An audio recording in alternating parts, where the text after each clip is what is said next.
Welcome to Chatting in Cars with Craig and Adam. So today's video, if you've been following along in our new YouTube channel, Adam is starting his own car dealership. You've done it all. I haven't really done much. I just kind of help you if you have a question. I've done it before. You haven't, so he'll call me. Hey, what do you think of this? Oh, this is what I did. Good. I'll do that. Now you have your dealer's license. Exactly. So our first few videos were about the process of Adam getting his own dealer's license. He has his own business, his own entity. It is not affiliated with Flying Wheels. You do your thing, I do my thing. We make these videos. Right. Kind of neat. I'm going to try to make it so it's not always me talking. I've created an entire channel of just me talking, so I'm adjusting. Sure. Yeah. Okay. All right. But I will say the theme, and then you can discuss your stories. Today's video is a what would you do scenario. A car dealership comes with some serious headaches. Yeah. And small victories and then other losses. Yeah. Like real highs and real lows. So it reminds me of Jiminy Glick's high highs and low lows, because you're like on top of the world because you made a ton of money on something, and then crash, someone's mad at you. Yeah. And you're a jerkus, and it sucks. Pretty much. So today's video, what would you guys do? In the comments, tell us how you would handle this, what you would do about it. I'm going to let Adam tell the story, and then my opinion is over years of being skewed by people, by the public. Yeah, jaded. So I'll tell you my opinion on what I would do after. I want to know what you guys would do as just regular people that haven't been burned over and over. You tell your story. Right. Yep. So I'm not really new to this. I've been buying and selling cars for quite some time, but I just don't do it at the volume that Craig does usually. So I like to work on the classic Japanese cars. I've always been in love with the Nissan 240SX, so I've been a collector, hoarder, whatever you want to call it. Recently, I finished a restoration on a 1990 240SX. I painted it Lamborghini titanium, had some really nice parts on it, some authentic Japanese parts, which is really cool. By the time it was done, it was a beautiful car, one of the nicest 240s in the area. If I do say so. So. Sorry for sounding a little arrogant, but they're mostly ratty cars out there. I should establish this or set this premise that you build old Nissan 240s really, really well. And you've created a name for yourself in the 240SX community for building Nissans. Okay, so we've established that you have a name in the community, because that will lead in later. Okay, yeah. A good reputation. Not a huge reputation, but a good reputation. So anyways, I finished this car. I'm very happy with it. I've had it for years, so it's kind of sad to see it go, but I'm trying to grow a business. So I need that capital to invest into new cars, and I don't need 6 cars in my personal collection. I can have a rotating stock all the time now, which is going to be my new goal. You need to move metal now. Right, and I'm only allowed to have so many cars on my property anyways. How long did that Nissan take you to rebuild? So I've been working diligently for the past 6 months on it, but on and off for 6 years. So I've had it for a long time. I had it back when we had the shop in Hampstead, back in that area. Oh, wow. So it's been there a while. All right, but let's say like you started 6 months ago, so it was a 6-month process to really get it sellable. Yes, the time you got motivated. It wasn't a short thing. Right. It was probably 50 to 70% of the way done before that, and then I did like the final stretch over the past 6 months. Tried to be very attentive to the details that need to be done. And by the time I was done, I was very happy with it. So I posted it up for, fair market value in this day and age, which for a 240 is surprisingly high. Actually, you had a marketing plan, because Adam and I went to the Mecum auction. Yeah. So you said, when we're in Florida, I'm going to start posting this car up on the forums and the pages, get the attraction to it, right? Build a little hype. Build some hype. Yeah. You got back, and then it sold It sold instantly, yeah. I posted it while we were in Florida, and that was exactly what happened. I posted the YouTube video in my for sale ad, because I knew that would generate some attention towards the YouTube channel, get some new followers, hopefully. That worked. And then the car ultimately sold in less than a week. So everything did go to plan very well. A young kid bought it, which is not, unusual. It's kind of it's a young kid's car. Yep. That's when I got into him. Super nice dude, works at a high-end car dealership, so he's a technician. Nice. So I felt good about that. You should know his stuff. Right, I felt good about that. He's good at working on sports cars. It's not his first rodeo. He's got the means to work on it and all this kind of stuff. I feel like I'm lower than you. Yeah? Well, now you're a little higher than me. Anyways, I felt super good about the home it was going to. The kid who was buying it instilled a lot of faith in me, that it was going to a good home, somebody who could take care of it. If an issue did come up, he could fix it, and it wouldn't be the end of the world. Where did he find it for sale? He found it actually on my Instagram. So you never really know where someone's gonna find it. So the reputation of you building 240s, he found it on your page. Basically, yeah. Okay. So I was super happy it would go to somebody who really obviously likes these cars, but somebody who is equipped to work on it and handle any issues that it will inevitably have. Yeah, and then he can take care of it. Doesn't become your problem. Exactly. I asked him questions like, oh, do you have a garage to park it in? All these things. And he's like, oh, yeah, definitely. I said, you don't want this to be your winter car, but it can be your daily driver. So spring, summer, and fall, you can daily it, but I wouldn't drive this in the salt and snow at all, just because these cars rot so badly. It's a true survivor at this point. You know, you don't want to see it rust out in the next couple of years. What'd you sell it for? I sold it for $14,000. Cashola. Cash, like yeah, $100 bills. But, you know, if you wanted to build that car and restore it and get that paint job and everything that was into that car, you'd be a lot more than $14,000 plus all the time going into Just to put in perspective, that Skyline right there, you painted that Skyline. Right. And really, you did me like a family favor on it. What do you think your work would have cost you just to paint that car? If anybody else going off the street to a shop to get a job like that done, it easily would have been probably $10,000. Okay. So 10 G's. Yeah. And I don't think, aside from the actual color, you probably put any less work and labor into that 240 Skyline? No.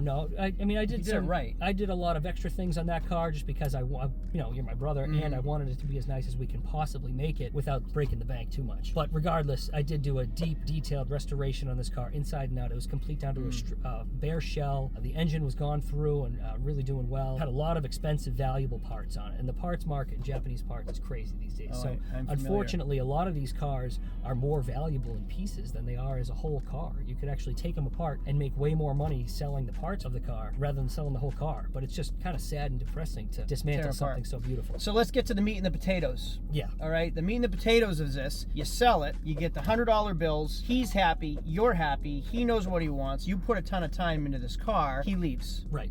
Phone call number 1. I'm going to jump in right away because I know this. As soon as I get a call, customer never calls me to go, Craig, I love this car. Yeah, it's never good news. Hey, I just want to say thank you so much. Love the car. Never, ever has happened. And if it has, it was like after the fact because I bumped into them and randomly, they're like, love the car. That's not normal. What is normal is the call that Adam got, which was... So he called me, actually he texted me first and said, hey, the key broke off in the door. So, then he called me and I answered. And I'm like, what happened? He said, oh, the key broke off in the door. I said, well, keys don't just break off in a door. What happened? Right. And he's like, well, I tried to lock it and, the key it broke off. Broke it off in there. So he bought it on a day that was probably like cold. 0 to 10 degrees. Yeah. And then, he just kept jerking it. That's it. Yeah. You put too much force, something's going to break. Something's going to break eventually. All right, so let's jump into this because I want to know, first of all, with him calling you, I don't know what his expectations are. Right. Does he expect now like, hey, I need you to fix it for me? Yes, that is normally the expectation.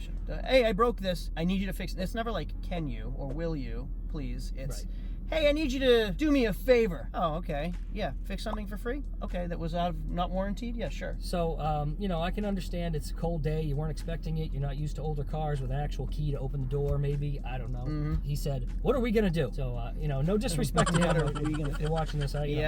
He's a good kid. It's a tough situation. So, I said, well, there's not much I can do other than offer advice, which is what I did tell him to do. If you need advice about this car, call me. I'm happy to talk you through anything. So he did, and that's totally fine. So I said, what you need to do is you have to get the broken part of the key out of the door lock, and you have to take it to a local locksmith. And I know a local locksmith who's near him where he lives, so I suggested them.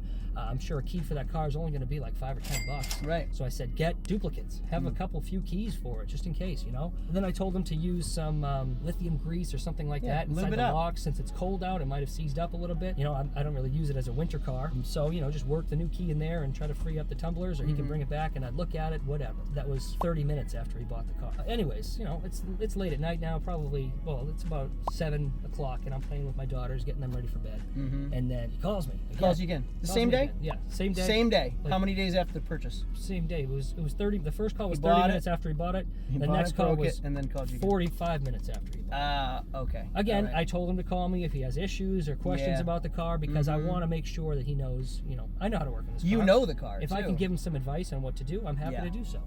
So he said, hey, my sister got kicked out of her apartment, has to move back in with my family, and now I don't have a place to park it. And that sounds like a him problem. And I said, well, an hour ago, this wasn't an issue.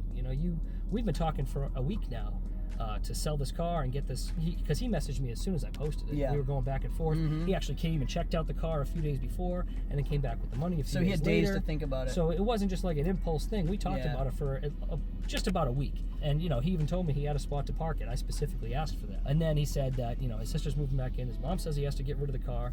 which is all, it's understandable. Family issues happen to everybody. Yep. Everybody deals with that kind of stuff. But it's also a little suspicious because he just bought it.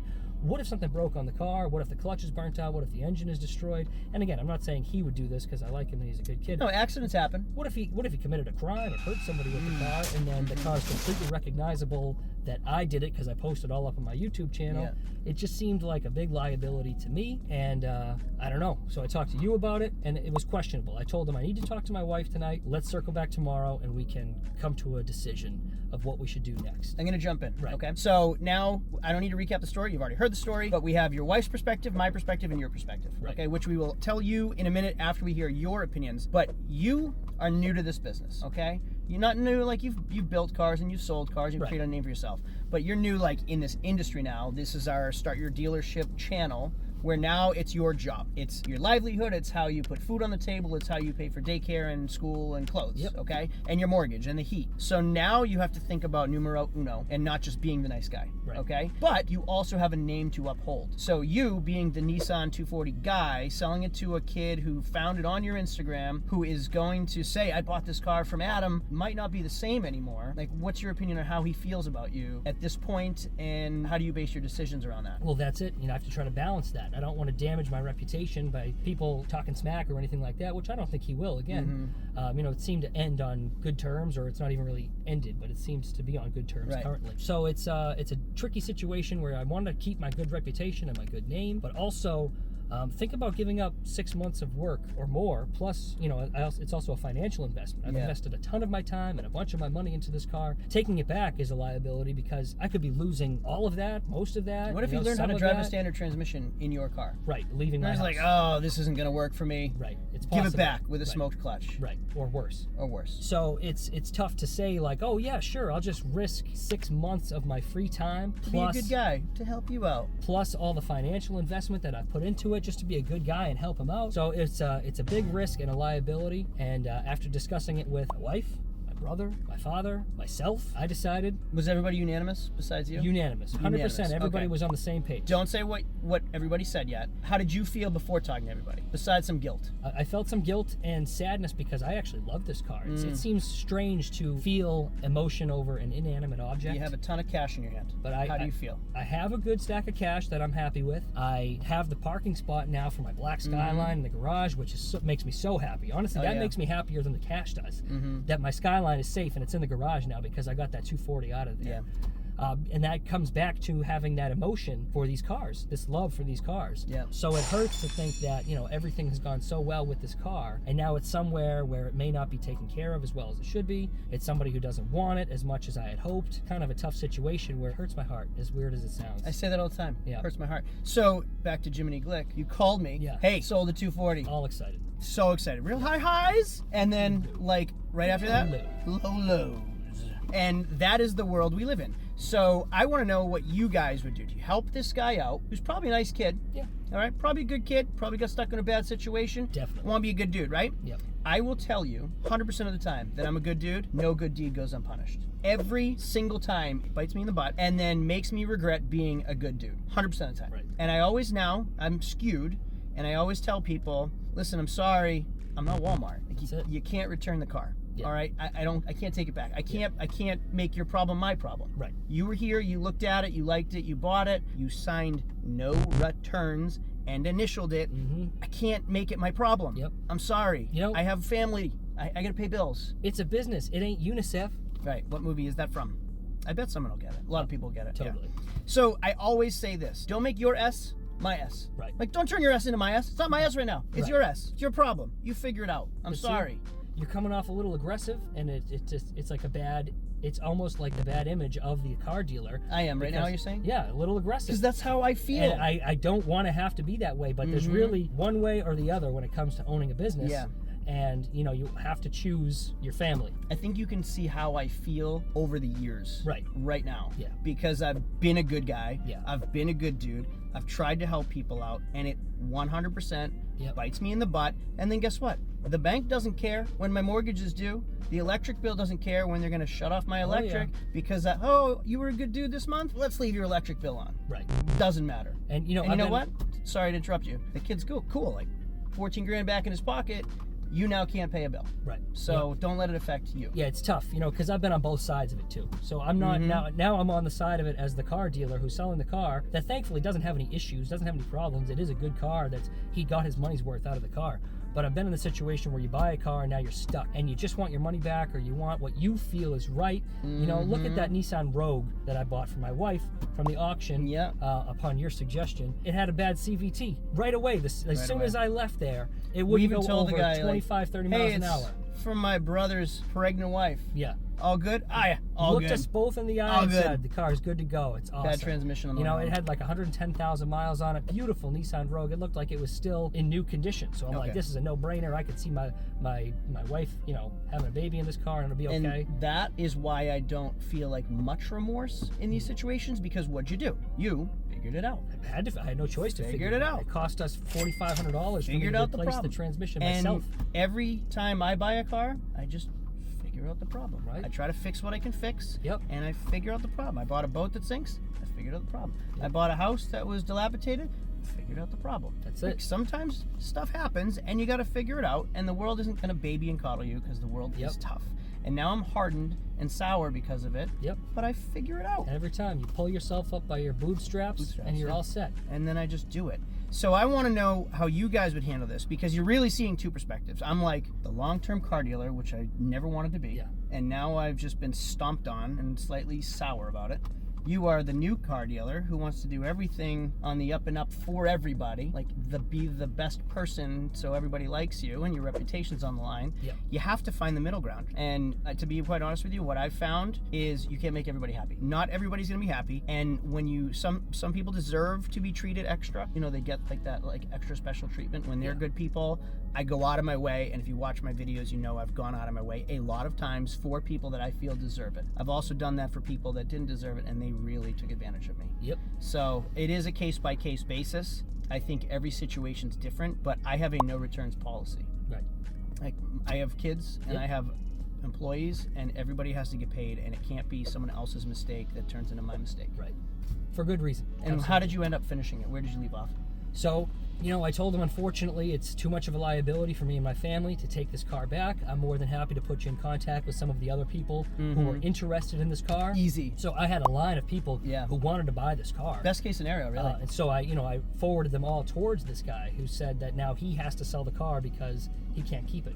But there was, no shortage of people who were interested in it when I sold it. I had at least half a dozen that were scheduled to come out in the next week who sounded pretty sure that they were going to give me my full asking price. Nothing's a guarantee. I know that. So I pushed a bunch of people his way. I sent him all the photos and the actual typed up listing. So if he wanted to make a new ad for it, he could do that. So I feel like I did what I could within reason. Yeah. Without, burning a bridge or, leaving a bad taste in anyone's mouth. I would probably say that was your best case scenario. Yeah. That was probably handled the best way you could do it. Let him handle his problem, and you can assist him to do it himself. Right. Odds are he's going to sell it in a week, just like I did. Right. And I'm sure he's a good dude, and if he's watching this, there's no shot at him. No, not at all. Mistakes happen. He probably got himself in a bad situation. That sucks. It happens to everybody, but it's just don't make your problems my problems is how I feel pretty regularly now because of this job. Again, in all these scenarios, I love to know how you guys handle them, because every person's different. Everybody's been through different situations, and I've been on both sides of the story. So let us know what you think down below. If you like these stories, tell us. If you don't like these stories and it turns out to just us be talking too much and kind of like a podcast, right? Yeah, basically. A little bit of a podcast thing we have going on. If you like it, we'll do more. We'll tell you the stories. So tell us in the comments if it's good, if it's bad, what you want to learn more of, what we should do next. Thanks for watching. We'll see you all later. Adios. Adios.